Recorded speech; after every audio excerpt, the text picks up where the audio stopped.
મેં જોયું પછી હું કે કઈક પડ્યું છે ભાઈ, પછી મેં જોયું કે ગાય છે. પછી મેં કેમ છો મારા પ્રિય મિત્રો? તો મિત્રો તમારા બધાનું ફરીવાર સ્વાગત કરું છું માધવપુરની વછરાજ ગૌસેવાની જે ટીમ છે એ લોકોના વિડીયોની અંદર. તો મિત્રો તમે આજ જેમ થંબનેલની અંદર જોયું કે મારે માધવપુરથી આત્રોલી ગામ લગભગ 5-7 કિલોમીટર દૂર એની ગામની સીમની અંદર કોઈ ગાય માતા છે એ કૂવાની અંદર પડી ગયા છે, તમે જોઈ શકો છો.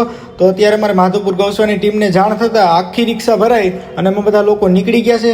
થોડી જ વારની અંદર ત્યાં પહોંચી જઈએ. તો મિત્રો અમારી ટીમ ફાઇનલી ત્યાં સ્થળ ઉપર પહોંચી ગઈ ને ત્યાં તમે જોઈ શકો છો કેટલા બધી સ્થાનિક લોકો અને આજુબાજુના વાડી વિસ્તારવાળા લોકો પણ જોવા માટે આવી ગયા છે અને મદદ કરવા માટે આવી ગયા છે. અને અમે પણ ત્યાં પહોંચી ગયા. ફાઇનલી અમારી જે કંઈ વ્યવસ્થા છે એમાં કરવાની તૈયારી ચાલુ કરી દીધી છે. અને ફ્રેન્ડ્સ એક નાનકડી એવી વાવ છે, તમે જોઈ શકો છો. ગાયમાં તો આવી રીતના વાવની અંદર હાલ ફિલહાલ છે.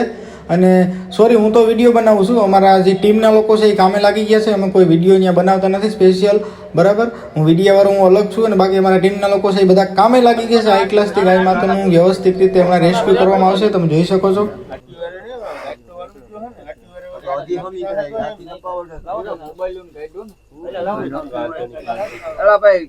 ઓલાના ધીરિયાને મોકલો એને ગાય ઘા બંધ થઈ જાય. નઈલા હવે કે દે બ્રેક નો પકડ નો ઈ આ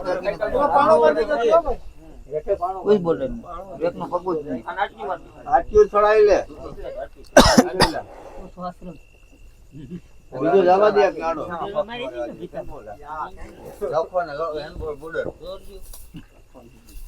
બાકી ચારો હાજી મામા હાફે કાગળ ગાતો તો.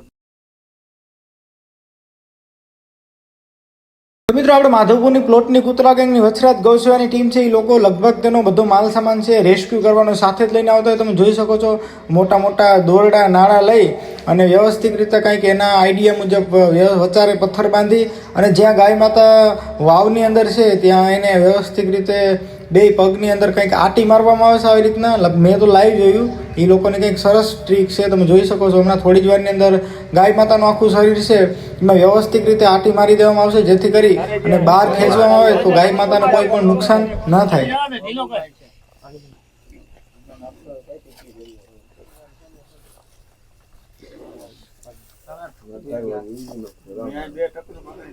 તારીખો ખાઈ એટલે પાણો લો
તો આજરોજ મિત્રો આપણે આત્રોલી, બરાબર ને, આત્રોલી આજુ ગામની સીમની અંદર, બરાબર, આજક ને દિવાસાની ગામની સીમની અંદર એક વાડી વિસ્તારની અંદર કંઈક કુવા જેવું વાવ જેવું છે, બરાબર. અને અમારા વાડી વિસ્તારની અંદર કેવો વાવ જેવું હોય ને એટલે ત્યાં લગભગ આમ કંઈ બંધ ન હોય, એમને ખુલ્લી વાવ હોય. તો રખડતા ભટકતા ઢોર પશુ છે ને એ કદાચ રાતમાં અંધારામાં ન દેખાતા કદાચ એમાં પડી જાય તો અહીંયા રાતના લગભગ અત્યારે 8, 9, 10 જેવો સમય થયો, બરાબર ને વિજયભાઈ? 8, 9, 10 જેવો સમય થયો. અને હું તમને દર વખતે કહેતો હોય કે ભાઈ આપણી માધવપુરની વછરાજ ગૌ સેવાની ટીમ છે એ 24 કલાક પોતાનો ટાઈમ, ટિકિટ ને ટિફિન લઈ અને આવા સેવાના કાર્યમાં આવતા હોય.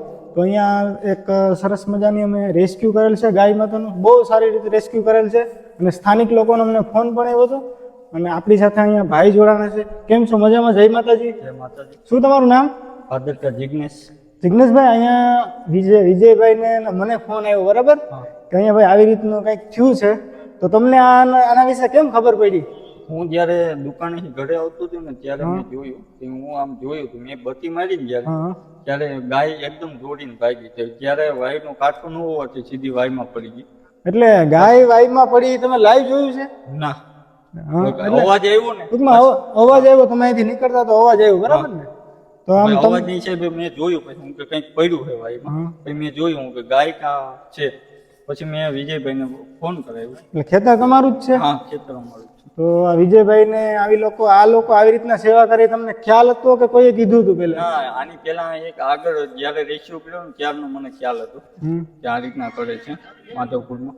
તો અમે વછરાજ ગૌ સેવાની ટીમે સરસ મજાની રેસ્ક્યુ કરી અને ગાયને હારે કાઢી લીધી. એકદમ સરસ કામ. સારું કામ લાગ્યું ને? એકદમ સરસ કામ હતું. આભાર. જય માતાજી. તો મિત્રો, સરસ મજાનું ગાય માતાનું રેસ્ક્યુ કરી લીધું છે. અને આવા સરસ મજાના રેસ્ક્યુના વિડીયો આ લોકો બનાવે છે. તો વિડીયોના તાકાતથી સપોર્ટ કરો.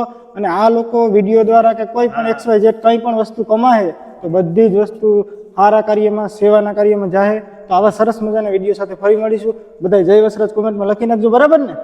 ચાલો તો મળીએ નવા વિડીયોમાં. જય માતાજી.